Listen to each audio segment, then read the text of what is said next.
উপন্যাস তোমার চোখে আমি। প্রথম দেখা। অয়ন ও তৃষার প্রথমবার দেখা ক্যাম্পাসে।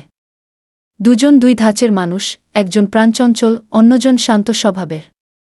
প্রথমে খুব একটা গুরুত্ব না দিলেও ধীরে ধীরে একে অপরের প্রতি কৌতূহল বাড়ে। বন্ধুত্বের শুরু। একটা গ্রুপ প্রজেক্টে একসাথে কাজ করতে গিয়েই বন্ধুত্ব গড়ে ওঠে। ছোট ছোট কথাবার্তা, আড্ডা আর শেয়ার করা স্বপ্ন, সব মিলিয়ে মিষ্টি এক সম্পর্ক। অনুভব। একটা নির্দিষ্ট মুহূর্ত, বৃষ্টির বিকেল অথবা কোনো বিশেষ ঘটনা, যেটায় অয়ন বুঝতে পারে তৃষা তার জন্য শুধু বন্ধু নয়। একই অনুভূতি তৃষার মধ্যেও জন্ম নিচ্ছে। ভালোবাসার স্বীকারোক্তি।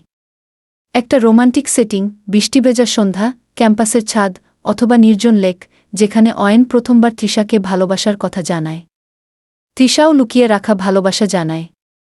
চ্যালেঞ্জ ও দূরত্ব। চাকরি, ক্যারিয়ার, পারিবারিক চাপ, নানান কারণে দূরত্ব তৈরি হয়। ভুল বোঝাবুঝি আর যোগাযোগের অভাবেও সম্পর্ক টালমাটাল হয়ে ওঠে। পুনর্মিলন। একটা বড় উপলক্ষ, হয়তো রিইউনিয়ন নাকি হঠাৎ দেখা, যেখান থেকে সম্পর্ক আবার নতুন করে শুরু হয়। পুরনো ভুল ক্ষমা করে আবার একসাথে পথ চলা।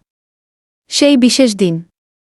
অয়নের প্রপোজাল, আংটি পরানো আর ভবিষ্যতের স্বপ্ন একসাথে দেখা।